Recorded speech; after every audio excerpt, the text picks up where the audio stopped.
Ground Up.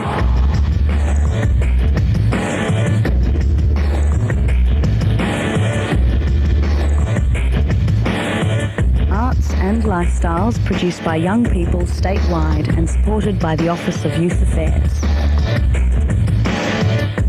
Hello and welcome to another Ground Up, doing the rounds of arts and lifestyles from all over Victoria. This week we have for you Erth Theatre from Ballarat, a post-gig interview with the Boxing Tosdados. Round up.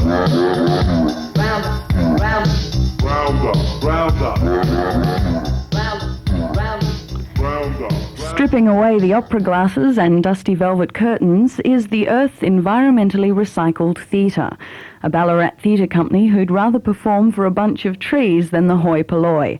Rex Hardware brings us the story.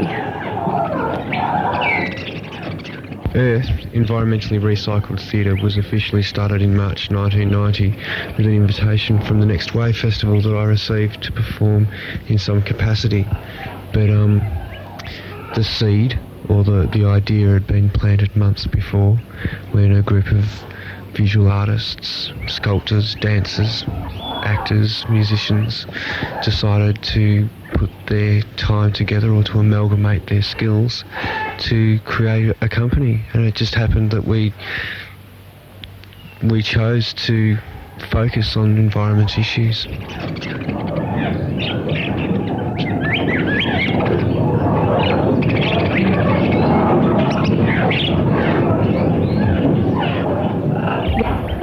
What it stands for me is just a chance and an opportunity to do what I really like doing and being able to involve other people doing those things as well.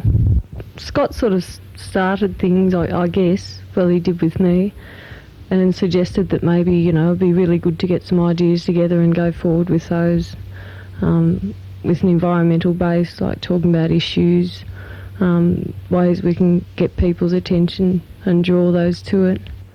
I was involved with the protests in East Gippsland, and I brought a lot of that influence and experience back to Erth, and have used it constantly as a source of inspiration for theatre pieces. But what I'd like to see Erth extending itself further to get to the point where we could go into the forests and perform a piece of theatre where no one is, and maybe as a form of action, so that as long as we're performing, no one's cutting any trees down.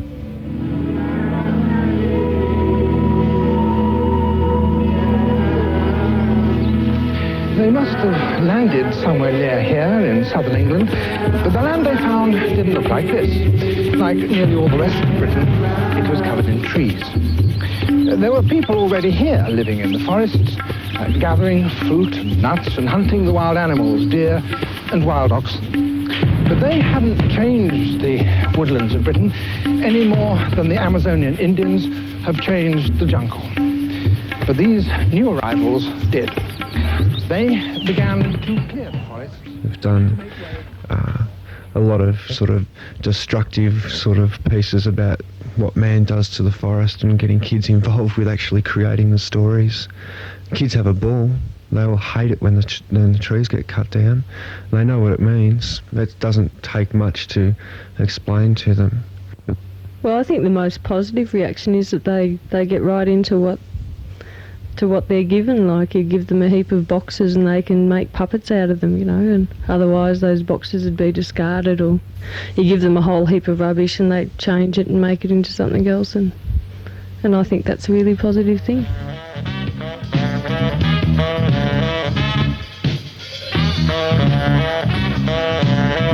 We've covered quite a few issues, including anti-nuclear, peace, logging, oceans, drift net fishing. We've sort of tried to cover or spread ourselves over the board as loosely as possible, and also there's a bit of room for us just to have some fun, just to not look for any issues, just to do something creative. The melonheads, the Rizzo, the Pills, the Heavisides, the Hectors, the Whitebeaks, the Piebald, the Irrawaddy, the Amazon, the hourglass. 250,000 a year, netted and killed. During the Gulf War, we got involved with another group in Ballarat called Peacelink, and we linked up with the Peace Network and begun a series of street rallies, street art, chalk drawing down through the public mall, inviting people and children and all sorts of different people to write down their feelings. We did a sit-in at the local federal member's office, and he came out and told us a lot of nice things, and we presented him with 1,000 peace cranes and stayed there for a couple of hours. Wasn't too much of a hindrance, but the fact was that, you know, a lot of people in Ballarat are complacent enough to let it pass by. There wasn't that much action happening, and as it's sort of a milestone for us, it's another one of the things that we've got involved with that wouldn't actually have been brought to attention if it hadn't have been for our participation.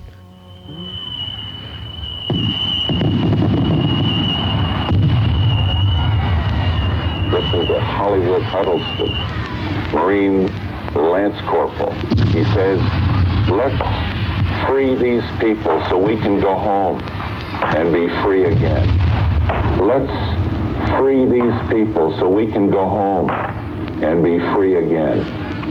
He's right. He's right. To all our guests, good morning. Please open your gas mask and keep it on your hands. Thank you. To all our guests, good morning. Please open your gas mask. In the near future, Erth's going to Melbourne for 3 days to perform 3 days of street theatre, and that's leading into another 3 days that we'll be performing in Adelaide, and we're hoping that close to the beginning of next year we'll be in Sydney for a week.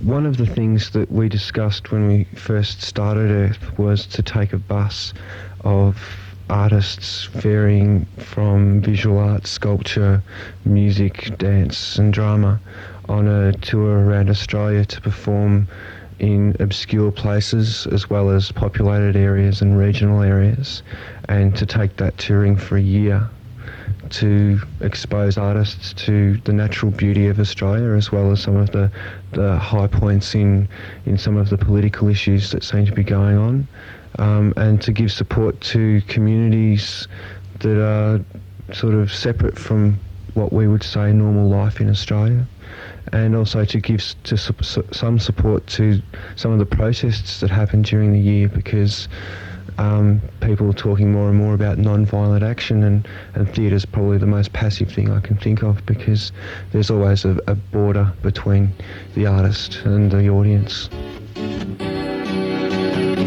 Mother Nature, your cries are sounding, but do you have to do it here?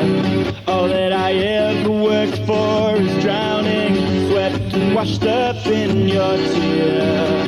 Last night I clung to my family on the roof of the house I built. The boy next door was last seen on Sunday. And Erth will be providing workshops and performances at the Melbourne Rainbow Festival, August 2nd, 3rd and 4th. To find out more about it, you can contact Erth on 053 326 711. And keep your ear to the ground. You might find them in your area soon. Ground up, ground up.